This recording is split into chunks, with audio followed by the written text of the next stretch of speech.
అన్న దళంలో తీసుకొని వెంటనే మీకు యూనిఫామ్ ఇవ్వడం చేశారా? లేదు కొంతకాలం మీకు అబ్జర్వేషన్ పెట్టి చిన్న చిన్న పనులు చేయించి తర్వాత యూనిఫాము, వెపన్ ఇవ్వడం చేశారా? కొంతకాలం ఒక నెల రోజులు ట్రైనింగ్, వెపన్ గురించి, ఫైరింగ్ ఏ విధంగా చేయాలి అవన్నీ నేర్పిస్తూ సెంట్రీలు చేయడం, ఇటువంటి వల్ల అలవాటు అయిన తర్వాతనే దళ సభ్యునిగా ప్రమోట్ చేశారు. అక్కడ నుంచి నేను అంటే ఇందులో భాగంగా ఈ నెల రోజుల్లో భాగంగా వెపన్ ఒకటే కాకుండా రాజకీయ తరగతులు అటువంటి నేర్పారా? అప్పుడు అక్కడ లేదు. అది వాళ్ళు ఆల్మోస్ట్ ఆ దళం అంతా వాళ్ళ ప్రోగ్రామ్ ప్రకారంగా తిరుగుతూ ఉంటుంటారు. ఏ దళం అన్నది? రాచకొండ దళం. ఆ ప్రోగ్రామ్స్ అంతా అయిపోయిన తర్వాత ఒక 5 months అట్లా అయింది. 5-6 months తర్వాత మళ్ళీ అక్కడ నుంచి నన్ను నల్లమల్ల అడవికి తీసుకుపోయారు. అంటే ఈ దళాలన్నీ అక్కడ ఏర్పాటై కలిసినాయి అనమాట. నల్గొండ నుంచి ఒక 2-3 దళాలు వచ్చినాయి. తర్వాత ఈ మహబూబ్నగర్ దళాలన్నీ కలిపి అప్పుడు క్లాసులు అక్కడ స్టార్ట్ అయినాయి. రాచకొండ దళంలో మీరు 5 నెలలు పనిచేశారు. ఆ క్రమంలో రాచకొండ దళంలో ఎక్కువగా కరువు దాడులు జరిగేవి. అప్పుడు నేనేం లేను. ఏ దాడిలో కూడా లేరు. అక్కడ ప్రజల్లో అవగాహన తేవడం వరకే. అప్పుడు తర్వాత అక్కడ నుంచి అక్కడ పోయిన తర్వాత అప్పుడు నన్ను మహబూబ్నగర్ కల్వకుర్తి దళానికి అటాచ్ చేశారు. అక్కడ క్లాసెస్ అంతా అయిపోయిన తర్వాత నన్ను. ఎన్ని రోజులు అయిన క్లాస్ అక్కడ? 1 month అట్లా. ఎక్కడ? కల్వకుర్తిలోనా? నల్లమలలో. నల్లమల్ల ఎక్కడ కరెక్ట్గా? Nallamala forest, big forest. ఇంకా అది ఎర్రపెంట, అట్లా పెంటల పైన ఎర్రపెంట అట్లా ఉంటాయి, పెంటలు ఉంటాయి పైన. ఆ పెంటలకు దగ్గరలో వాటర్ సోర్స్ ఉన్న ఏరియాలలో మొత్తం క్లాసెస్ వేస్తుంటారు. అట్లా చాలా పెద్ద పెద్ద క్యాంపులు జరుగుతాయి. చాలాసార్లు జరిగినాయి క్యాంపులు. అక్కడ నుండి మీకు కల్వకుర్తి దళంలో ఉన్నా. కల్వకుర్తి దళంలో మ్యాక్సిమం దాదాపు ఒక 1 year పైనే కల్వకుర్తి దళంలో పనిచేసిన తర్వాత నాగన్న అని ఉండే ఆయన, ఇంటికి వెళ్ళిపోయింది ఆయన. అప్పుడు DCS జిల్లా కమిటీ మెంబర్గా ఉండే ఆయన. ఏంటంటే తమ్ముడు చాలా యాక్టివ్గా ఉన్నాడు, యాక్టివ్గా తిరుగుతున్నాడు, అన్ని పనులు చేస్తున్నాడు. ఇట్లాంటప్పుడు మనం ఈ తమ్ముడిని కొంచెం కొరియర్గా వాడుకోవడం అవసరం వచ్చింది అని చెప్పేసి అని DCSకు నన్ను కొరియర్గా పెట్టడం జరిగింది. కల్వకుర్తి దళంలో మీకు అప్పుడు ఎవరు కమాండర్? కల్వకుర్తి దళంలో అశోక్ అన్న. అశోక్ ఆయన సొంత ఊరు వచ్చేసి కొల్లాపూర్ దగ్గర అమ్మాయిపల్లి. సొంతం పేరు నరసింహ. ఆయన అలియాస్ పేరే అశోక్. సంవత్సరం పాటు కల్వకుర్తి దళంలో కొరియర్గా ఉన్నారు. కొరియర్ కాదు, దళంలో పనిచేసిన తర్వాత ఆ నుంచి కొరియర్కి తీసుకున్నా. ఈ సంవత్సరం పాటు దళంలో పనిచేసినప్పుడు మీకు బాగా గుర్తుండిపోయిన సంఘటన చెప్పండి. ప్రజలకి దగ్గరకు వెళ్ళి వాళ్ళ సమస్యలు పరిష్కరించిన దాంట్లో ఏం చేశారని? మేము కూలి పోరాటాలు అంటే ఈ మహిళలు వీళ్ళల్లో ఉన్నారు కదా, కూలి పోరాటాలు ఏంటంటే అప్పుడు 10 రూపాయలు కూలి ఇస్తుండేనమాట. చాలా ఇబ్బంది వాళ్ళకు, అసలు ఇల్లు గడవాలంటే కూడా ఇబ్బందులు ఉంటుండే. అప్పుడు కూలి పోరాటాల మీద దాడులు చేస్తుంటే ఊర్లలో పోయి పెద్ద పెద్ద భూస్వాములను, రెడ్లు అటువంటి వాళ్ళలో ఉంటుండ్రి వాళ్ళ దగ్గర. ఎందుకంటే ఒక్కొక్క భూస్వామి అంటే 350 ఎకరాలు, 500 ఎకరాలు, 1700 ఎకరాల భూమి ఉన్నోళ్ళు ఉన్నారు. కుందారం భూములు అని చెప్పేసి అని అజిలాపురం నరసింహారెడ్డి, ఆయన పేరు ఏదో నరసింహారెడ్డి అనుకుంటా, ఆయనకు వచ్చేసి 1700 ఎకరాల భూమి ఉంది. ఆ 1700 ఎకరాల భూమిలో మొత్తం 4 గ్రామాలు ఉంటాయి. అజిలాపురం, జిరాన్ఖాన్పల్లి, బైరాపురం ఇటువంటి ఊర్లన్నీ కలిపి అన్ని భూములల్లో అక్కడనే వాళ్ళ దాంట్లో చెట్లు, తాళ్ళు అంటారు, అంటే తాటి చెట్లు ఉండే. ఆ తాళ్ళు కూడా వాళ్ళ దాంట్లోనే ఉంటే దాంట్లో ఉదయం లేస్తే వాళ్ళ పొలంలోనే తిరగాలి. ఇన్ని భూములు ఉండి ఎలాంటి కూలి పోరాటాలు చేసి అప్పుడు కూలి పోరాటాలు చేయించి వీళ్ళకు కూలి రేట్లు పెంచాలి అని చెప్పేసి 10 నుంచి 20 రూపాయలు పెంచి ఈ విధంగా కూలి పోరాటాలు అందరిని తీసుకొచ్చి మాట్లాడి చెప్పి చేసినటువంటివి చాలా ఉన్నాయి. అందులో భాగంగా దాడులు జరిగాయా? తీసుకుపోయి కొట్టడం కూడా జరిగింది. కొంతమంది వినకపోతే వాళ్ళను కొట్టడం కూడా జరిగింది అన్న. అదొక్కటే కాకుండా కల్వకుర్తి దళం వడ్డీ వ్యాపారస్తులకు ఎక్కువ పడ్డారు కదా అప్పుడు మనకు అంతగానం వడ్డీ వ్యాపారం ఎదురుపడలేదు, తెలియదు. ఇక అప్పుడు ఎక్కువ భూ పోరాటాలు, కూలి పోరాటాలు ఫుల్. అజిలాపురం భూమి మీద అయితే చాలా సార్లు పోరాటం చేసినాం. ఊర్లో పోయి భూములు పంచిచ్చినాం చాలా మందికి. ఎందుకంటే వాళ్ళ భూమి 1700 ఎకరాల భూమి ఉన్నప్పుడు మోహన్ రెడ్డి, ఆయన కుందారం భూమి ఓనర్, ఆయన పిల్లలు అంతా అమెరికాలోనే ఉంటున్నారు, ఆయన ఒక్కడే ఉంటుండేడ. ఆయన భార్య ఆయన్ను ఉంటుండ్రి. ఇంకా వాళ్ళని తీసుకుపోయి ఒకసారి కొట్టినాం మోహన్ రెడ్డిని. ఈ భూములలో పంచుతున్న క్రమంలో అన్ని ఇంకా పోలీస్ కేసులు అవన్నీ చాలా మంది మీద పెడుతుండే. అందుకే అజిలాపురం నుంచి చాలా మంది నక్సలిజం వైపు ఎక్కువ మొగ్గు చూపి వచ్చేసారు ఆ పోరాటం చూసి. అంటే అజిలాపురం అనేది కేవలం భూ పోరాటం, చాలా మంది ఉవ్వెత్తున నక్సలిజం వైపు వచ్చారు. ఆ ఊరు నుంచి దాదాపు 10-15 మంది దాకా వచ్చారు. అంటే మీరు భూములు పోరాటం చేశారు, కానీ పోలీసు కేసులు పోలీసు దాడులు జరగలేదు మీ మీద? పోలీస్ దాడులు జరుగుతున్నాయి. అంటే ఎక్కడన్నా ఎన్కౌంటర్స్ ఇట్లాంటి, తర్వాత మనం డంపింగ్లు ఉంటే డంపింగ్లు కూడా ఎత్తుకపోయినరు వాళ్ళు. మనం డంప్ చేస్తుంటే అవును, ఏదైనా వెపన్స్, తర్వాత అమౌంట్ అట్లాంటివి డంపులు చేస్తే జూపల్లి దగ్గర జైపల్లి అని ఒక గ్రామం ఉంటుంది ఆ గుట్టల. ఆ గుట్టలో డంపు మొత్తం వచ్చేసి పోలీసులు అంత దాడి మొత్తం వీళ్ళు ఏమంటారు సార్, అవి గుంతలు తీసే టైప్, చెట్లు నాటడానికి అని మొక్కలు తీస్తున్నప్పుడు డంప్ వెళ్ళింది. వీళ్ళు ఏం చేశారంటే పోలీసులకు ఇన్ఫర్మేషన్ ఇచ్చారు, పోలీసులు వచ్చారు. మేము ఆ రోజు ఇప్పుడున్న ఈ కొండారెడ్డిపల్లిలో ఉన్నాం, ఆ రోజు షెల్టర్ ఇంట్లో ఉన్నాం. పోలీసులు వస్తున్నారు, మొత్తం ఇన్ఫర్మేషన్ తెలిసిపోయింది అని చెప్పేసి అనేసరికి మేమంతా ఆ ఇంట్లో నుంచి మధ్యాహ్నమే బయటికి వెళ్ళాల్సి వచ్చింది. కొండారెడ్డిపల్లి అంటే ఇప్పుడున్న సీఎం వాళ్ళ ఊరే, సొంత ఊరు. రేవంత్ రెడ్డి గారు పొలకంపల్లి దాటిన తర్వాత ఉంటుంది రేవంత్ రెడ్డి గారు ఊర్లో. మేము ఆ రోజు ఉన్నాము. పోలీసులు వచ్చారంటే ఏంటి కోసం వచ్చారనేది తెలియదు.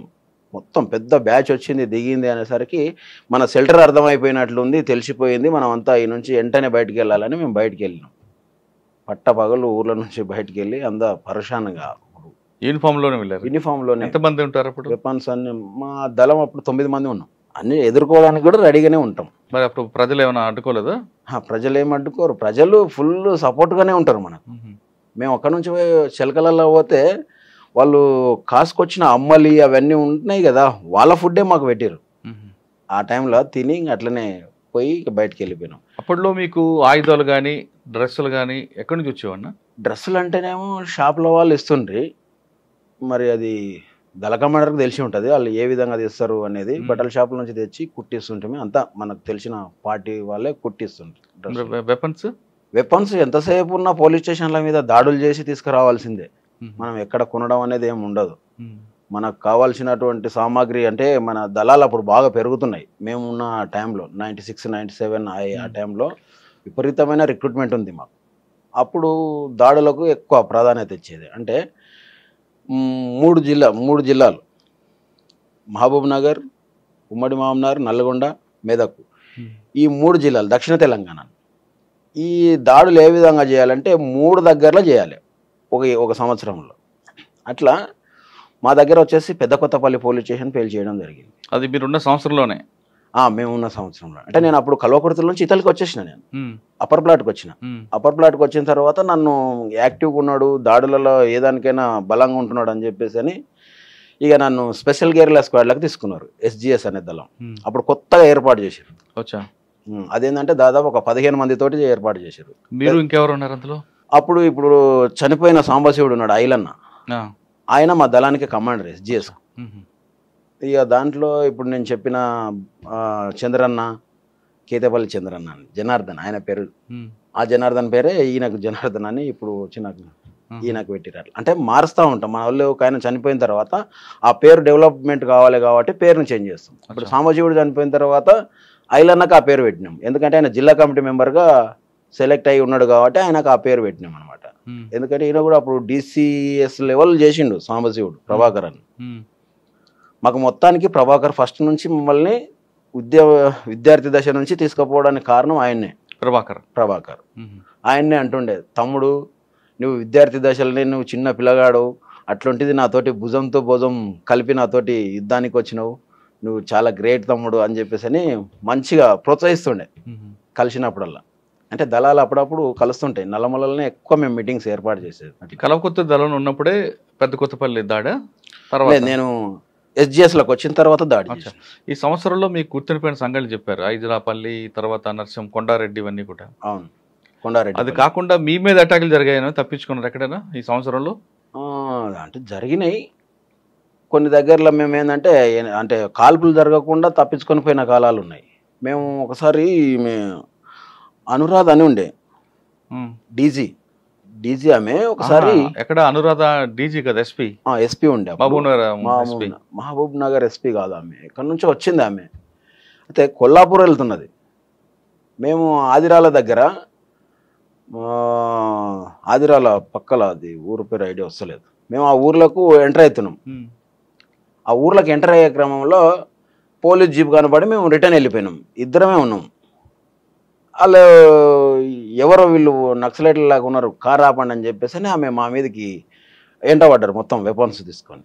అప్పుడు మేము పోయి మా దగ్గర హ్యాండ్ గ్రానైడ్స్ ఉంటుండే, ఒక గ్రానైడ్ వేసేసరికి అంతా వాళ్ళు అలర్ట్ అయిపోయి ఎక్కడికక్కడ ఆగిపోయారు. ఇక మేము ఆ నుంచి రిట్రీట్ అయ్యి వెళ్ళిపోయినాం. అనురాధ గారు అంటే ఇప్పుడు మహబూబ్ రెస్పీ చేశారు ఆవిడ. ఈజీ ఉండే ఆమె, అప్పుడు మనకు అంత పెద్దగా తెలియదు, మనం అండర్ గ్రౌండ్లో ఉన్నాం కాబట్టి తెలియదు. ఏఎస్పీ అనుకుంటామే అప్పుడు, ఏఎస్పీ అనురాధ అనే టైం ఉండే. అక్కడ తర్వాత ఎక్కడ జరిగారు, డైరెక్ట్గా ఎస్పీజీకి వచ్చారా? తర్వాత నేను కొరియర్గా ఎక్కువ తిరుగుతుంటే ఆ నుంచి కొరియర్ తీసుకున్నారు నన్ను. అంటే స్పెషల్ గేర్ల స్క్వాడ్లో ఉంటూనే కొరియర్గా పంపిస్తుండే అనమాట. కొరియర్గా ఎంతకాలం పనిచేశారు? కొరియర్గా అంటే అండర్ గ్రౌండ్లో ఉంటూనే నేను బయటికి వెళ్ళడం. ఎంతకాలం చేశారు కొరియర్గా? ఇంకా అక్కడ నుంచి నేను ఇంకా కొరియర్గా ప్రతి దానికి నేనే బయటికి వెళ్ళడం. ఒక సంవత్సరం పనిచేశారా? చేసింటాం. అంటే మీరు సంవత్సరం పాటు కొరియర్గా పనిచేశారు. మావోయిస్ట్ పార్టీలో అంటే ఇప్పుడు మావోయిస్ట్, అప్పుడు నక్సల్స్ పార్టీలు ధనంలో పీపుల్స్ వార్, సిపిఐఎంఎల్ పీపుల్స్ వార్లో కొరియర్ వ్యవస్థ అంటే ఎలా ఉంటుంది? అంటే ఒకరికి ఉత్తరాల ద్వారా అప్పుడంటే ఫోన్లు ఉండేవి కావు. కొరియర్ అంటే ఒక చీటీలు లేదా బుక్స్ దాంట్లో రాసి పంపించేవారు. ఆ వ్యవస్థ ఎలా పనిచేస్తుంది అన్న? ఒక వ్యక్తికి ఒక దళంని ఇంకో దళానికి సమాచారం ఇవ్వాలంటే ఏ విధంగా కొరియర్ వెళ్తుంది, ఎన్ని రోజులు పడుతుంటది? ఇప్పుడు ఒకవేళ స్టేట్ కమిటీ నుంచి సెంట్రల్ కమిటీ మెసేజ్ పోవాలంటే, లేదా సెంట్రల్ కమిటీ మెసేజ్ స్టేట్ కమిటీకి రావాలి, స్టేట్ కమిటీ నుంచి డీసీకి రావాలంటే ఈ వ్యవస్థ ఎలా నడుస్తుంది, ఎన్ని రోజులు పట్టేది? అయితే అండర్ గ్రౌండ్ ఉంటూనే మాది నడుస్తున్నటువంటిది కొరియర్ వ్యవస్థ ఏంటంటే, మా డీసీఎస్ జిల్లా కమిటీ సెక్రటరీ ఎవరైతే ఉంటారో ఆయనతోటే నేను పని చేయాలి. అంటే ఆయన పంపించిన దాన్ని నేను తీసుకుపోయి ఇవ్వాలి. ఎట్లా, ఇప్పుడు నల్గొండ డీసీఎస్ ఉంటాడు, నల్గొండ వాళ్ళు మన దగ్గరికి పంపిస్తారు, వాళ్ళకు కూడా సేమ్ డీసీఎస్కి ఎట్లయితే ఒకరు ఉంటారో ఇక్కడ మేము ఉంటాం కదా, ఆ కొరియరు ఆయన వస్తుంటాడు, మెదక్ నుంచి ఉండేట ఆయన మెదక్ నుంచి వస్తుంటాడు. ఇట్లా ఏ డిస్టిక్ వాళ్ళు ఆ డిస్టిక్ నుంచి వచ్చి మేము ఏర్పాట్లు అయింది. ఇప్పుడు మా మహబూబ్నగర్ డిస్టిక్లో జడ్చర్ల అనే టౌన్ ఉంది. నేను జడ్చర్ల టౌన్కు వాళ్ళు ఆ పార్టీ ఇచ్చినటువంటి లేఖను తీసుకొని వచ్చి చిటి ఆడ వచ్చి ఆగుతాం. ఇప్పుడు మా జడ్చర్లలో రైల్వే స్టేషన్లో ఎక్కువ పెట్టుకుంటుంటాం. రైల్వే స్టేషన్కు ఎక్కువ మంది పెద్ద అబ్జర్వేషన్ ఉండదని చెప్పేసి అని మేము అక్కడ సైలెంట్గా ఉంటుంది వాతావరణం. అక్కడ కలవాలంటే ఇప్పుడు ఇండియా టుడే బుక్స్ ఉంటుండే, అప్పుడు ఇండియా టుడే బుక్ లేకపోతే సోప్స్, ఈటా సోపు, అది ఏదైతే అనుకుంటామో ఆ విధంగానే ఆడికి వచ్చి ఒకరికొకరం కలిసేవాళ్ళం. ఇప్పుడు నేను ఇండియా టుడే బుక్ పట్టుకొని చూస్తున్నా అంటే వాళ్ళు నా దగ్గరికి ఆ పర్సన్ వస్తాడు. నేనేంది ఆయన దగ్గర ఈటా సోప్ ఉందా అని అనుకుంటే ఆయన దగ్గర ఆ సోప్ ఉందంటేనే ఆయన దగ్గర కలుస్తాం. అది ఏ విధంగా అంటే టైం టు టైం ఉంటుంది. ఉదయం 10 గంటలకనంటే 10 గంటల నుంచి 10 గంటల 15 నిమిషాల వరకే వెయిట్ చేయాలి. తర్వాత 11 గంటలకు ఉంటుంది, 10 నుంచి 11, మళ్ళీ 11 గంటల నుంచి మళ్ళీ 15 నిమిషాలే చూస్తాం. ఆ 2 టైంలు అయిపోయినంటే ఆ ఏపీటీ మనం మళ్ళీ పోము. ఎందుకంటే ఆటోమేటిక్గా ఆయన అరెస్ట్ అన్న అయ్యి ఉండాలి, లేకపోతే ఏదో ప్రాబ్లం అయ్యి ఉంటుంది రాలేకపోయింది అనేది. మళ్ళీ పోయినామనుకో పోలీసులు అటాక్ చేయడానికి ఎక్కువ అవకాశం ఉంటుంది. అట్లనే ఒకసారి జరిగింది మాకు నల్గొండ కొరియర్కు. నాకు ఆయన చంద్రన్న అని ఉండే నల్గొండ కొరియర్. నేను మహబూబ్నగర్ నుంచి పోయినాం. షాద్నగర్ బస్టాండ్లో మాకు అపార్ట్మెంట్ ఉంది, ఏపీటీ ఉంది. ఏపీటీ ఏడ ఉంది అంటే బస్టాండ్లో క్యాంటీన్ హోటల్ ఉంటుంది. ఆ క్యాంటీన్ హోటల్లో పోయి కూర్చున్నాం. అయితే ఆ రోజు నేను పోయిన రోజు ఏమైందంటే ఆ క్యాంటీన్ బంద్ ఉంది. క్యాంటీన్ బంద్ ఉండడం వల్ల నేనేం చేసిన అంటే బయటనే కూర్చున్నాం, బయట బస్సులు పోయి. ఇక బస్ స్టాప్ నుంచి దాదాపు కొంచెం దూరం ఉంటుంది, ఒక 150 గజాలు 200 గజాల దూరం ఉంటుంది ఆ రోడ్డుకు, అది బస్ స్టాప్ లోపలికి రావడానికి. ఈయన అరెస్ట్ అయ్యాడు, చంద్రన్ అనేట ఆయన నల్గొండలో ఆయన అరెస్ట్ అయ్యాడు. ఆయన అరెస్ట్ కావని ఆయన అప్పుడు అంటే సంజీవ్ అనే దగ్గర కొరియర్ అనమాట. సంజీవ్ అన్న అంటే స్టేట్ కమిటీ. ఆ సంజీవ్ అన్న కొరియర్ రావడం వల్ల అరెస్ట్గా అయ్యిండని చెప్పేసి పోలీసు వాళ్ళు ఏపీటీ మొత్తం క్లియర్ చెప్పేసిండు. ఇక పోలీసు వాళ్ళు వ్యాన్ ఆపి అక్కడ నుంచి దిగి పరిగెట్టుకుంటూ వస్తున్నారు. నేను చూస్తూ వెంటనే లేచి వేరే బస్సులో పోయి చక్కగా పోయి కూర్చున్నా. నాకు అర్థమైపోయింది ఇమ్మీడియట్లీ సమ్ ఏదో అరెస్ట్ అయ్యిండు, లేదంటే నా అడ్రస్ అన్న చెప్పిండు, ఈయన ఏదో జరిగింది అని చెప్పేసి. ఆ బస్సు ఎక్కడ పోతుందో తెలియదు కానీ ఎక్కి బస్సు ఏడిపోతే ఆడికి ఒక టికెట్ తీసుకొని ఎక్కి చాలా దూరం పోయిన తర్వాత ఒక విలేజ్ దగ్గర దిగి అక్కడే ఉండి ఛాయ్ ఇంత ఒక బన్ను తిని మళ్ళీ రిటర్న్ వచ్చేసి హైదరాబాద్కి వెళ్ళేసి వచ్చిన.